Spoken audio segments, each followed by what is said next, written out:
The laughter started before I even reached the table. It wasn't the warm laughter of friends enjoying dinner. It was the kind that stopped the moment I looked up, followed by smirks hidden behind expensive wine glasses. Every eye in the restaurant seemed to drift toward me as if I were walking into a trap I couldn't yet see.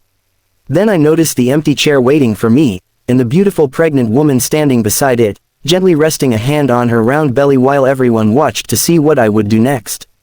I had no idea that the cruel joke meant to humiliate me would become the night that changed every life in that room forever.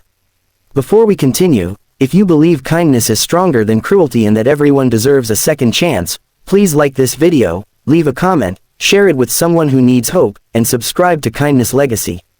Your support helps us bring more emotional stories that remind the world compassion still exists. My name is Adrian Mercer, and at 33 years old I had become the office's favorite target. I wasn't rich, flashy, or loud. I worked as a senior systems analyst, arrived early every morning, stayed late when deadlines demanded it, and spent most weekends helping my widowed mother keep her small bookstore alive. While everyone else competed for promotions through office politics, I simply believed hard work would eventually speak for itself. Unfortunately, in some places, kindness is mistaken for weakness. The annual company networking dinner was held at one of the city's most luxurious restaurants on a bright spring afternoon. Sunlight poured through the enormous glass windows, making the marble floors shine while servers moved gracefully between elegantly dressed guests. Everyone seemed relaxed except me.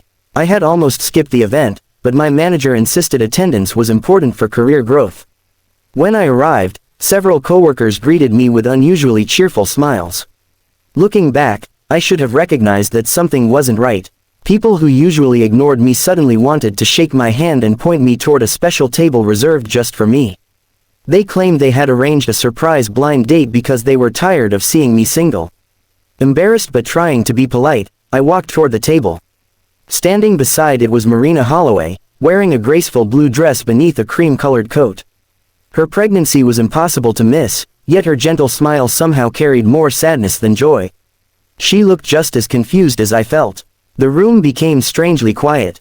Then someone whispered loudly enough for everyone to hear that they had finally found the perfect woman for Adrian because nobody else would ever choose him. A few people laughed. Someone joked that at least I wouldn't have to worry about waiting to become a father.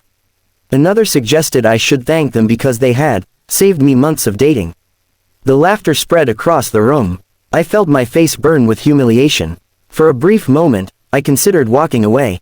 Every instinct told me to escape before things became even more painful. Then I looked at Marina. She wasn't laughing. Her eyes were lowered toward the floor as though she had already endured far too many moments exactly like this one. She wasn't part of the joke. She was another victim. Instead of leaving, I slowly pulled out her chair and invited her to sit first. The laughter immediately faded. I thanked the waiter, ordered lunch for both of us, and asked Marina if she was comfortable. She looked genuinely surprised. During the first few minutes, neither of us spoke much. Outside, the afternoon sunlight reflected across the gardens surrounding the restaurant while birds landed near the fountains. It should have been a beautiful day, yet sadness surrounded our table like invisible rain. Eventually Marina smiled softly. She admitted she had been invited by a woman she barely knew, who promised to introduce her to kind people and possible job opportunities after months of unemployment. She hadn't realized she had been brought there simply to become the center of someone else's entertainment. Her husband had died 8 months earlier in a construction accident just weeks after learning they were expecting their first child. Overnight she had lost her partner, her financial security, and most of the people she believed were friends. Pregnancy only made finding work more difficult. Employers smiled politely before choosing someone else. The only thing she refused to lose was hope. Listening to her story made my own embarrassment seem incredibly small. I shared my own life honestly. My father had passed away when I was 19. Since then I had balanced work with caring for my mother, who struggled to keep her beloved bookstore open against online competition. Dating had never been a priority because family always came first. For the first time that afternoon, Marina laughed naturally. She admitted it felt strange how two complete strangers could understand each other better in 30 minutes than some people managed after years. Around us, my coworkers slowly stopped pretending not to watch. They had expected arguments, awkwardness, or an angry exit. Instead, they saw two ordinary people treating each other with dignity. The atmosphere around the restaurant quietly shifted. As lunch continued, Marina excused herself briefly. When she stood, she suddenly lost her balance. Without thinking, I caught her before she could fall. The room froze. One of the restaurant managers immediately called for medical assistance while several guests rushed toward us. Marina assured everyone she simply felt dizzy because she had skipped breakfast to save money. That sentence hit me harder than anything else. A pregnant widow had skipped breakfast because she couldn't afford it. Meanwhile, people wearing $1,000 suits had used her pain as entertainment. I helped her back into her chair while the restaurant brought water and fresh food. No one laughed anymore. The silence felt heavy. Then something unexpected happened. The elderly owner of the restaurant, who had quietly observed everything from another table, approached us. His name was Harold Whitmore, a respected businessman known throughout the city for supporting charities without seeking recognition.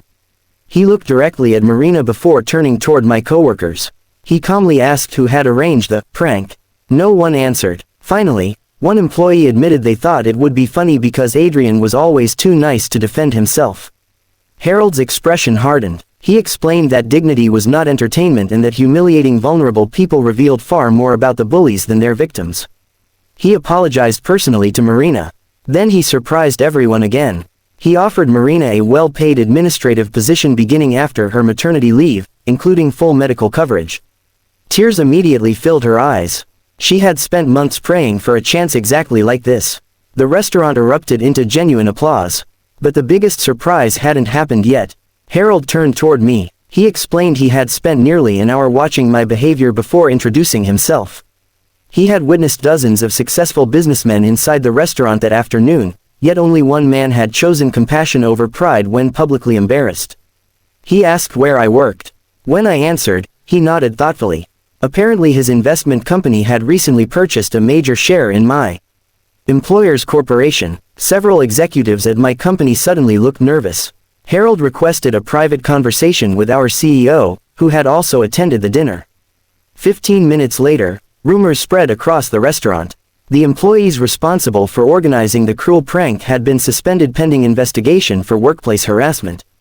The CEO publicly apologized to both Marina and me before the entire gathering. People who had laughed earlier couldn't even meet our eyes. But revenge wasn't what mattered anymore. What mattered was that one simple act of kindness had broken the chain of cruelty. Lunch eventually ended beneath bright afternoon sunshine. Before leaving, Marina thanked me for treating her like a human being instead of a joke.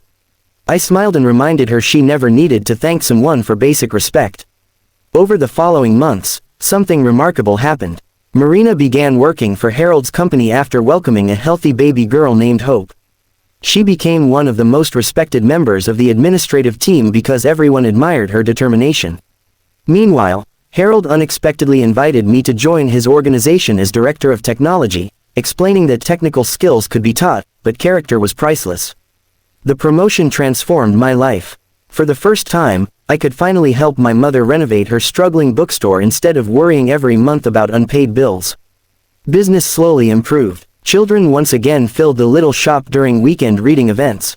Nearly a year after that unforgettable lunch, Marina invited my mother and me to Hope's first birthday celebration. Watching the little girl laugh beneath colorful balloons reminded me how close her future had come to being overshadowed by cruelty. Instead, she had entered a world where strangers chose compassion. Life has a strange way of rewarding people who refuse to become bitter. The people who mocked us eventually disappeared from our lives, but the friendships built through kindness continued growing stronger every year. Sometimes I still think back to that afternoon. Had I stood up and walked away, everyone would have understood. Had I shouted in anger, nobody would have blamed me. But choosing compassion instead of pride changed everything. It gave a grieving mother hope. It restored faith in humanity for an elderly businessman. It opened doors I never imagined possible. Most importantly, it reminded me that every person carries battles invisible to everyone else. The easiest choice is often walking away. The hardest, and sometimes the most rewarding, is choosing kindness when the world expects anger. If this story touched your heart, please like this video, share it with your family and friends, leave your thoughts in the comments, and subscribe to Kindness Legacy. Every interaction helps us continue sharing stories that inspire compassion and hope. Speech balloon special request. Tell us in the comments, what would you have done if you were sitting in Adrian's place that afternoon? As I watched little Hope take her first unsteady steps across the bookstore floor months later, laughing while my mother clapped proudly beside her, I finally understood something my father used to say. A person's true character isn't revealed when life is easy. It appears in the quiet moments when nobody expects kindness, when walking away would be simpler, and when helping someone else costs you your pride. That afternoon began with laughter meant to humiliate two strangers. It ended by proving that compassion has a way of exposing cruelty, healing broken hearts, and changing destinies forever. And in the end, the people who tried to shame us weren't remembered for their jokes. They were remembered for the lesson they accidentally taught everyone watching. Kindness always has the final word.